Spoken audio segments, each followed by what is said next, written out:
Welcome to Feminine Founder, where we talk all things recruiting, hiring, business, and entrepreneurship. Today, I have Ann Walsh joining me. Ann is a career coach and entrepreneur. She's the founder of ThriveHR and co-founder of Robotics Jobs. So welcome, Ann. Thank you. It's very nice to meet you. So I'd love to hear your story, how you got into the HR space. Mine's a little bit of a crazy story. I was an alternative student. I went to school full-time during the day as an older student and also worked, I worked 60 hours a week and took 6 classes at a time. And somebody happened to come into the bar that I was working at and offered me a job, threw the business card out. The manager, he called the place that I was working and said he wanted to meet with me. He was the president of Computer Sciences Corporation, and he hired me as a financial analyst. I got there, I was there for a couple of weeks, and he tapped me on, somebody in the group tapped me on the shoulder and said, "Hey, new girl, go over to the HR department." And I realized I could use my finance skills and my personality, and it was nirvana. Love it. That's huge because CSC is a huge company. I've recruited for them in a past life and they are everywhere. So the fact that you were handpicked by leadership to go from finance to HR is huge.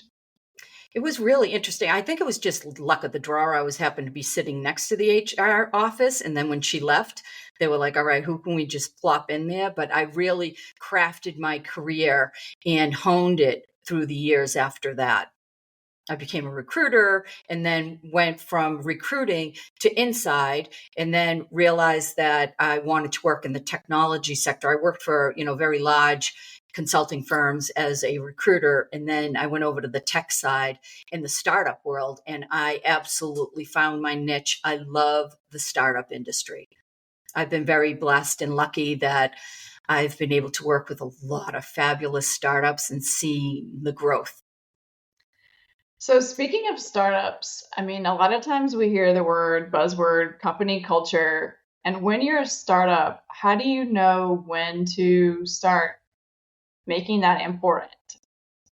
So I believe for startups, making it important is probably after, the first 10 hires are absolutely critical in a startup. But people tend to take it a little bit more seriously in and around number 20 employees. They tend to look at it and be like, okay, here's the guard that we had. We hired these people that we happened to work with in the past. Or, I know them, they're my cousins, uncles, whatever. But when it comes to 20 employees, they say, okay, who do we want to surround ourselves with and what do we want the company to be? I like to see companies look at it a little earlier and in around 15 employees because it is the ones that start the company tend to the ones that really shape it. And it's very difficult to switch when you have too many employees and it's run amok. As we know, startups are chaotic at times. So speaking of startups, okay, you really start making an emphasis on company culture at employee 15. How do you keep that culture as they continue to scale? It's really about understanding what are the values, what's the mission of the company, and have everybody look at it.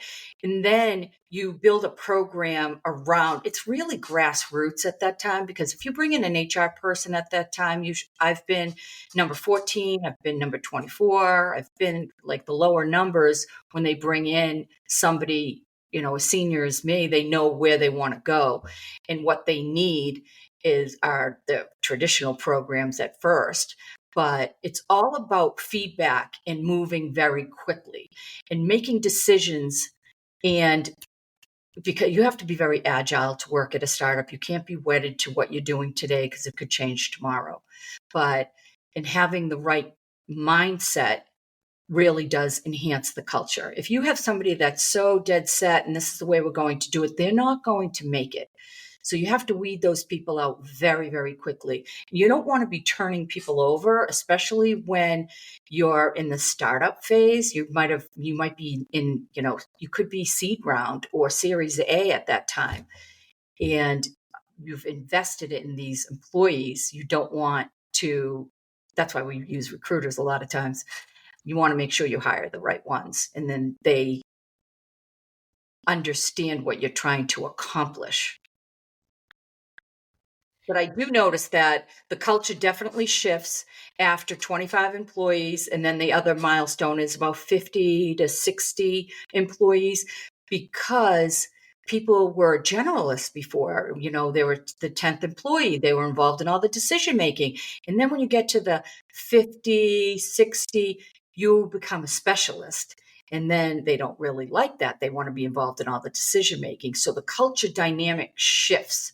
I see a very big shift after 50 employees. It's one of the pivotal roles in the company. You need to make sure that people understand and are communicated that this is what's happening and why you're becoming a specialist versus a generalist. And you might not be involved in all the decision making that you used to be, but it's all about communication. So how can HR go in there? So I'm sitting here imagining you being hired at employee 14, and then now you're at the 25 person mark, and then now 50. So how can HR go in there and help structure the company and help from a leadership standpoint to keep all the trains on the track so that people do have divisional duties and they're not just generalists anymore? It's difficult because you have to get a lot of buy-in from leaders, and a lot of times with startup, they have great ideas, but they've never managed before, and they've never managed a product. They may have managed a product in a larger company, and this is their baby, their idea, and it's like, nobody can do it as well as I can do it. You have to get them and really encourage them to see the big picture and work on the leaders first and help them understand, okay, this is what happens, this is the change, and communicate with their employees. I find that a lot of startup CEOs, the newly minted CEOs, CTOs, are very passionate, and they have envisioned that it would be a certain, this is the way it's going to run. Well, it doesn't run like that. Things change on a dime, and you have to help them get over their fear of it has to be perfect. So if you surround he or she with people that actually know the business and know that division and know what they're trying to accomplish, you can get them out of the day-to-day and out of that and support the team members. And if you constantly giving feedback, you feel like a therapist some days because you are constantly giving feedback. You can't do this, you can't do that. We're not the naysayers or the fun suckers of the world, but we are the ones that help really keep things on track. There's a lot to go in HR, but the main thing is it's all about your people and developing them. And I feel that where companies fall down is because they feel like they don't have enough time or enough resources to invest in their employees. You can invest in your employees. Time is something that you have to give your employees in order to maximize their development. Where do they want to go? How can we get them there? And if you don't have difficult conversations where they can improve, you're losing out because people become mediocre. But managers, it's a delicate balance because people are afraid to have tough conversations. People rise to the occasion. You don't have to be mean. You just give it. It's like shooting from your gut. Tell them in concrete, okay, what's going on? Why are you working? Why it's not working? And have a dialogue about it. And it's not rocket science. People rise to the occasion. I've seen more often people gravitate towards the negative feedback and they disregard the positive because they hear it all the time, but they want to know where they can grow and how they can get there. How can HR help their managers with having those tough conversations? Especially if they're not used to it, it's intimidating. I know, but I have a lot of executives role play with me, and it's important that they have a safe place that they can have those vulnerable conversations where they can flub up instead of doing it in front of the employee. They can have a conversation with me, but having communication and constant communication with the employee, those difficult conversations shouldn't be arduous. They shouldn't be something to worry about. They should just be natural. Hey, you worked on this project last week, and it has to be timely. And that's where managers, they try to save everything to have a conversation on the quarterly or annual review. I think they're missing a very big opportunity. Time goes by, people forget, and you don't have an opportunity to correct the behavior. And you're actually doing a disservice to your team member by not telling them. Companies don't appreciate and develop their people. People leave. People leave. People have choices. Yes, everybody's talking about how bad the economy is right now, and everybody is looking for work and can't find work. People can find work out there, and a lot of companies are out there poaching good employees. So people do have options. So one, they become disgruntled, and then you only get people that are kind of checked out. You don't want that. And if people don't invest in their employees, they will look for opportunities in either other departments or externally. They'll just start quietly looking. And it's not something they're doing overtly, but I've seen it happen several times, many times. The people are not happy. They don't get any feedback. There's no development plan. And then I've also seen where companies put a lot of development in the employee, but they don't put development in management or leadership. And those are the ones that are very critical. They're the ones that are helping to create your culture and enhancing your culture. They're doing the hiring, and they have a lot of decision-making power. You should give them the tools that they need to succeed. And that's a great investment. I do believe executives should have executive coaches, somebody that they don't know, that's somebody that's outside the company. I do not believe that HR should be an executive coach for people that are internal. I know companies disagree with me on that, but I think that they would get a lot more from somebody that is impartial. 1,000,000% about that, because that just opens the door, creates a safe space for an unbiased professional, not an employee of the organization. Right. And I've seen, unfortunately, if somebody is working on a skill and they're talking about it through executive coaching, and they're working with the HR person that's making the decisions on who to get promoted and who not to. Some of your private conversations, I've seen it happen. I've been at the table, and I've seen some things come out that you would think should be kept confidential. And I do believe if you go to an external executive coach, it is something that is kept confidential. So why is it important for HR to have a seat at the executive table? I've seen many different structures over my years in recruiting where HR does have a seat at the table, and then where HR does not have a seat at the table. And I feel like there's so much more impact that can be made if they have executive buy-in and from a partnership level, not just an employee to boss situation. I think as an HR leader, I will not work for a company. I choose not to work for any companies that don't give you a seat at the table. I'm at a different stage of my career, but I feel that a company that invests in HR should allow them to have a seat at the table, because you are a strategic business partner. And everybody says that their employees are their main asset. Well, who's there advocating for the employee? Everybody else is dealing with their technology, the operations, making sure that there's finance or legal. You're not getting the expert that has worked with the people. And I've seen the structure. You report to finance, you could report to legal, you report to operations. I have reported to a COO. I thought that was great. He was awesome. I felt that he was my partner in crime for a long time, and I really enjoyed that. But I felt when they moved it under him, at first I was peer to him, and then they moved it under him. It was different. But it was great. He was great, but I would not recommend. Not many people are great at the people side of the house. So, and having that layer between you and the CEO, it isn't necessary. because we know a lot. We're giving you the information, and then you're trying to give the information, you're parsing the information and giving it to the CEO. Why shouldn't he hear it directly from me? HR is there to advocate for the people, and the CEO needs to have a good tap on what his people are thinking and feeling. And if he doesn't, he or she is completely out of touch. Absolutely. And it doesn't work. It doesn't work.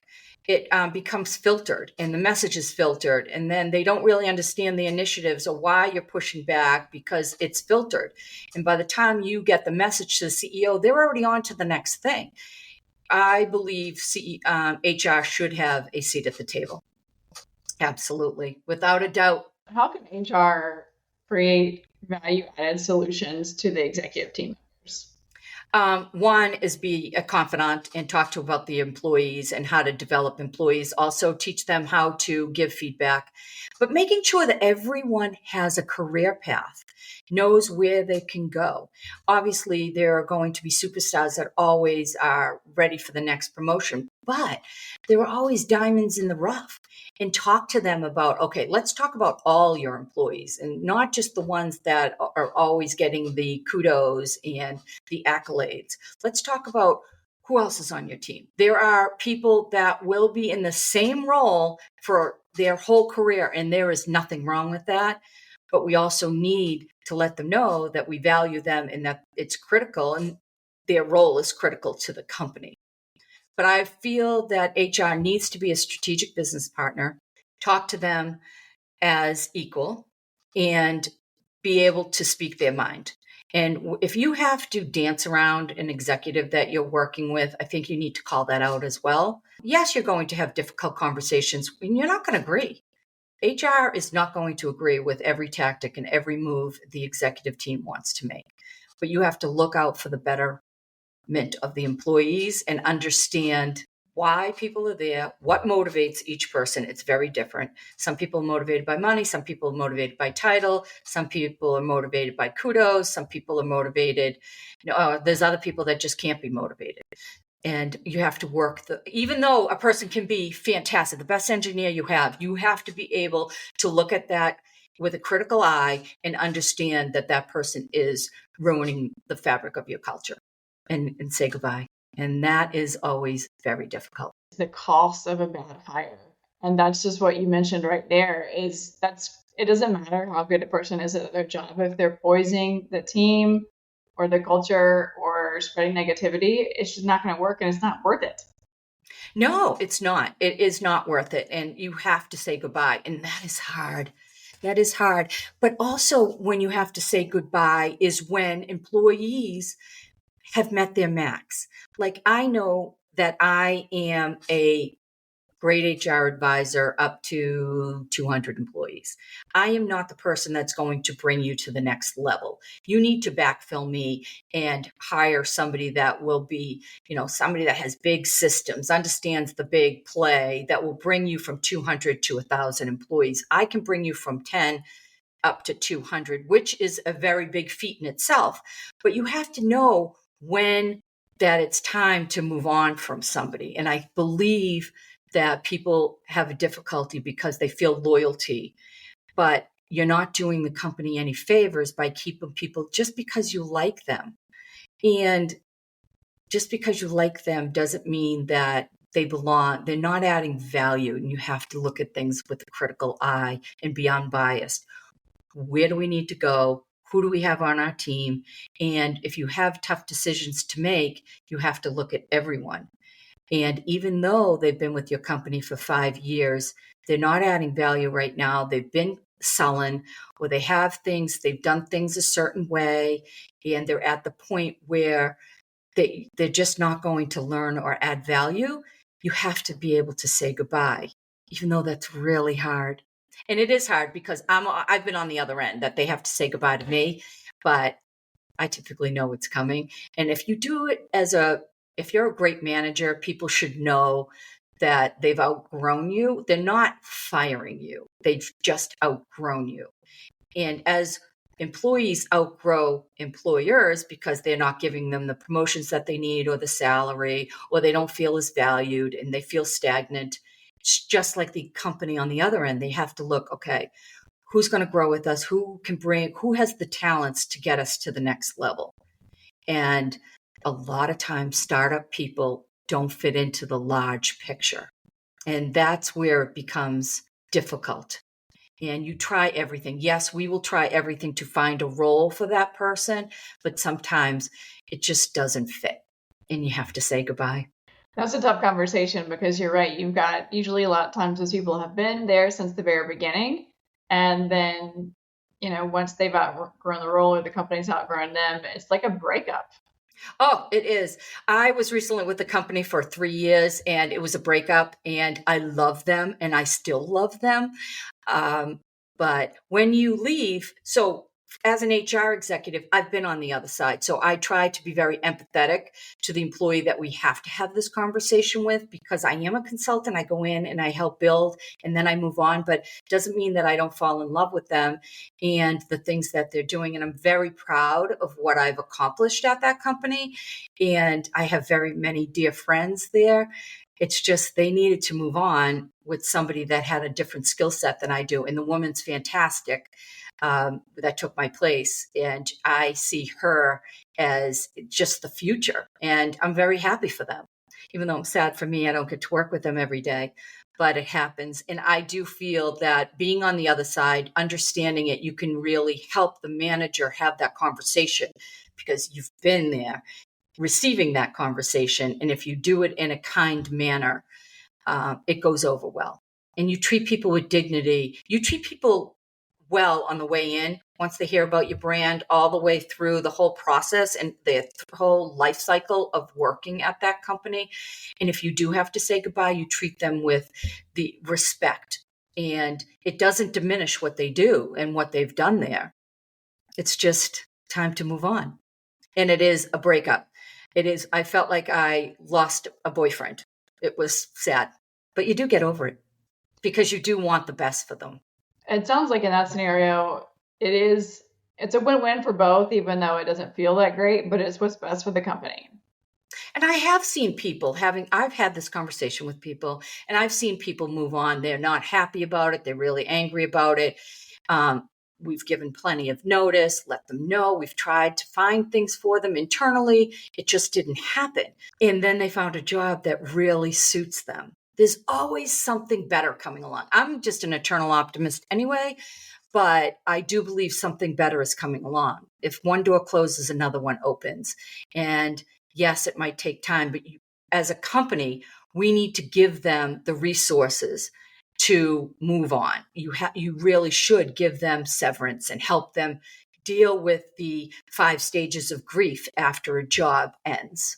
So as we wrap up, how can our listeners find you? So your listeners can find me on LinkedIn, Ann P. Walsh. And then you can find me at annwalsh.com, which is my consulting practice, ThriveHR Co., which is my company consulting practice. And if you're looking for a job in robotics, look up robots.jobs. It's a great platform. We have 14,000 jobs out there, and it's all about the robotics and artificial intelligence space. And I'm very proud of that. I co-founded that with Joyce Sidopoulos. She works at Mass Robotics here in Boston. And we founded that due to a need because we were weeding through trying to find everything. And we decided that we should just build a job board. And that has been great. People love it. That's awesome. Thanks, Ann. Thank you. So nice to meet you.